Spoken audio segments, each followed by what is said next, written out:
Hello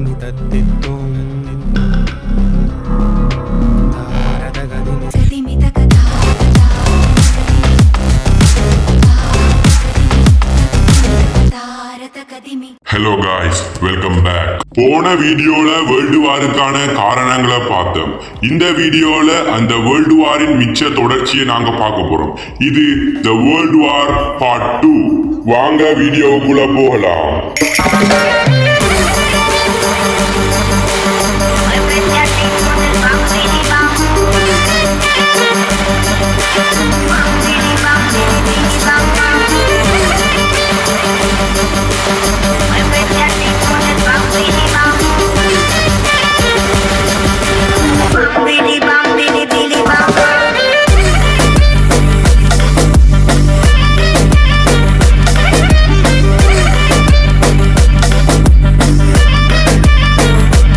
முதலாம் உலகப் போரின் போது நேச நாடுகளின் பக்கம் பிரான்ஸ், பிரித்தானியா, ரஷ்யா, ஐக்கிய அமெரிக்கா அரசுகள் என்பன காணப்பட்டது.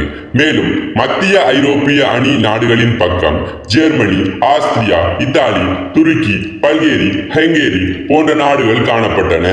சரஜீவோ சம்பவத்தில் ஆஸ்திரியா சேர்பியாவுக்கு எதிராக யுத்த பிரகடனம் செய்ததை ஆஸ்திரியாவின் நட்பு நாடாகிய ஜெர்மனியும் அனுமதித்தது.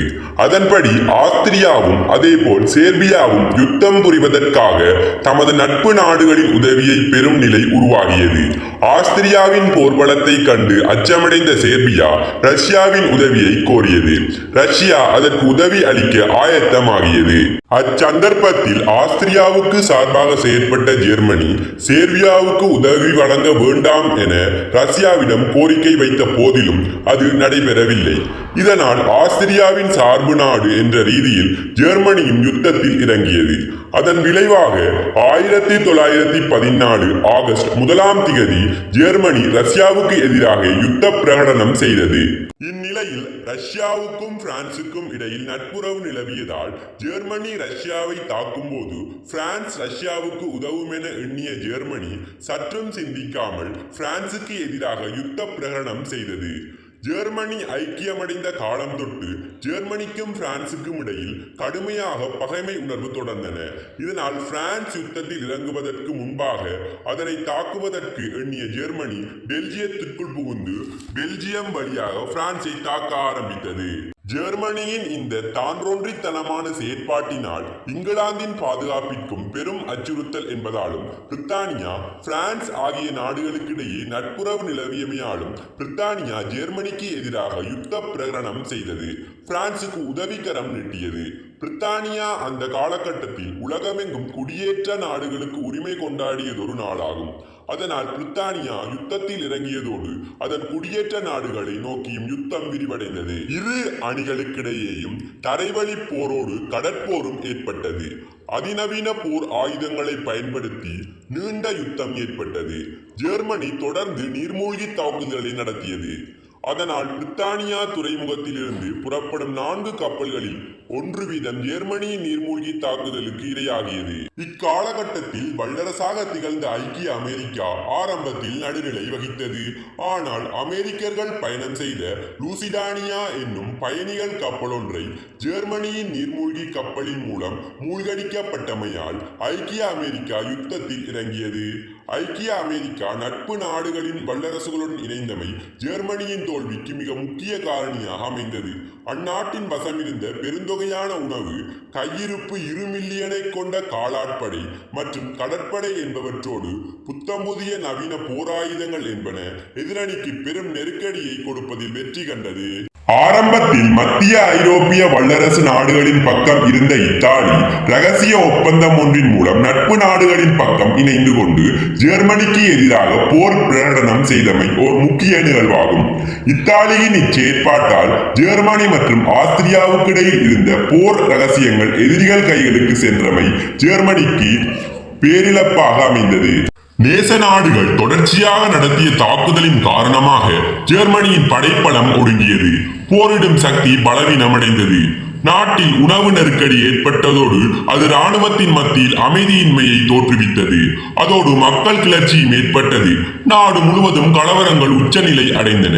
ஜெர்மனியின் கடற்படையினர் கிளர்ச்சி செய்து பேரரசனை நீக்குவதற்கு ஆர்ப்பாட்டங்களை புரிந்த காரணத்தினால் அரசன் சிம்மாசனத்தை கைவிட்டான். இவன் சிம்மாசனத்தை கைவிட்டவுடன் ஜெர்மனியின் தோல்வி விரைவுபடுத்தப்பட்டது. இவ்வாறு 1914 முதல் 1918 வரையில் நடந்த முதலாவது உலக மகா யுத்தம் ஜெர்மனியின் தலைமையிலான அச்சு நாடுகளின் தோல்வியுடன் முடிவுக்கு வந்தது. இந்த முதலாம் உலக மகா யுத்தத்தின் முடிவில் மத்திய ஐரோப்பிய அணி நாடுகள் தோல்வியை தழுவி நட்பு நாடுகள் வெற்றியை பெற்றமை முக்கிய விளைவாகும். யுத்த ஆயுத பாவனையால் பெருந்தொகையான மனித உயிர்களும் சொத்துக்களும் அழிந்தன. லட்சக்கணக்கான மக்கள் ஊனமுற்றனர்.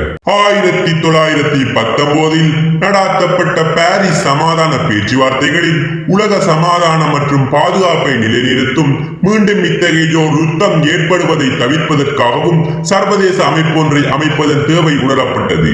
ஐக்கிய அமெரிக்காவின் ஜனாதிபதி வூட்ரோ வில்சன் அதற்காக முனைப்புடன் செயற்பட்டார். அதன்படி 1920 ஜனவரி 10 அவ்வமைப்பு உருவானது. ஆரம்பத்தில் இவ்வமைப்பில் 42 நாடுகள் அங்கம் வகித்தன.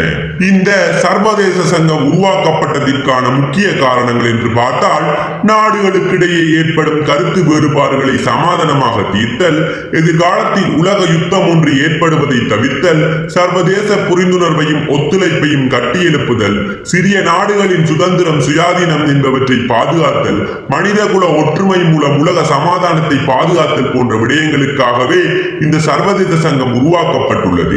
சர்வதேச சங்கம் உருவாகி 20 வருட காலம் போர் நிகழாமல் தவிர்ப்பதில் இச்சங்கம் வெற்றி கண்டது.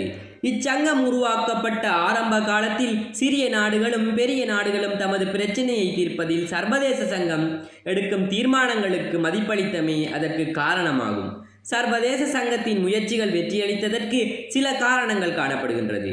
உதாரணமாக, ஸ்வீடனுக்கும் பின்லாந்துக்கும் ஜெர்மனிக்கும் போலாந்துக்கும் கிரேக்கத்துக்கும் பல்கேரியாவுக்கும் ஈரான் மற்றும் துருக்கிக்கும் இடையே ஏற்பட்ட யுத்த முரண்பாடுகளை தவிர்த்தமை, அகதிகள் புனர்வாழ்வுக்காக நடவடிக்கைகள் எடுத்தமை, முதலாம் உலக மகா யுத்தத்தின் பின் சர்வதேச சங்கத்தின் நம்பிக்கை பொறுப்புடன் கீழ் இருந்த குடியேற்ற நாடுகள் குறித்து மேற்பார்வை நடவடிக்கைகளை வெற்றிகரமாக செய்தமை, சட்டவிரோதமான அடிமை வியாபாரத்தையும் போதைப் பொருள் வர்த்தகத்தையும் ஒழிப்பதற்கு தேவையான நடவடிக்கைகளை மேற்கொண்டமை, உலகின் செல்வந்த நாடாகவும் போர் பழமிக்க வல்லரசாகவும் திகழ்ந்த ஐக்கிய அமெரிக்க அரசுகள் சர்வதேச சங்கத்தில் இடம்பெறாமல் இருந்ததே அச்சங்கத்தின் தோல்விக்கு பிரதான காரணமாகும்.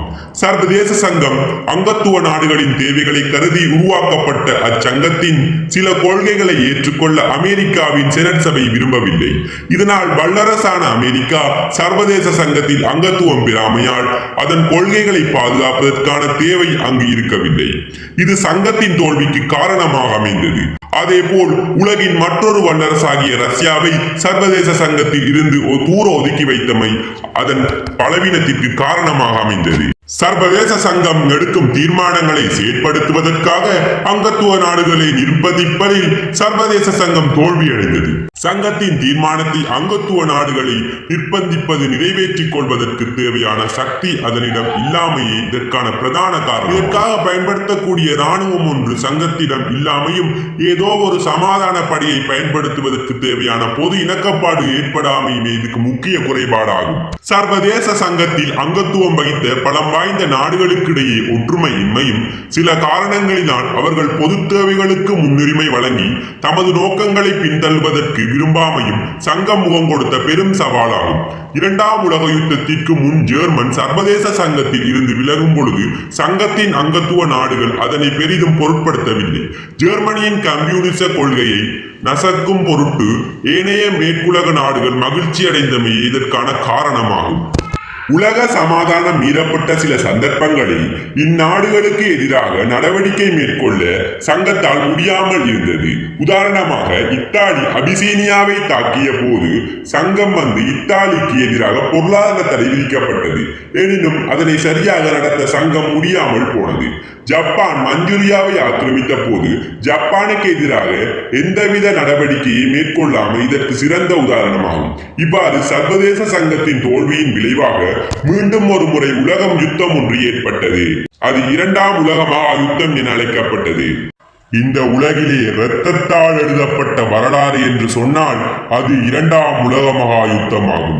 அப்படிப்பட்ட கொடூரமான ஹிட்லரின் சர்வதிகாரத்தன்மையை கொண்ட இரண்டாம் உலக மகா யுத்தத்தை பற்றி அடுத்த காணொளியில் பார்ப்போம்.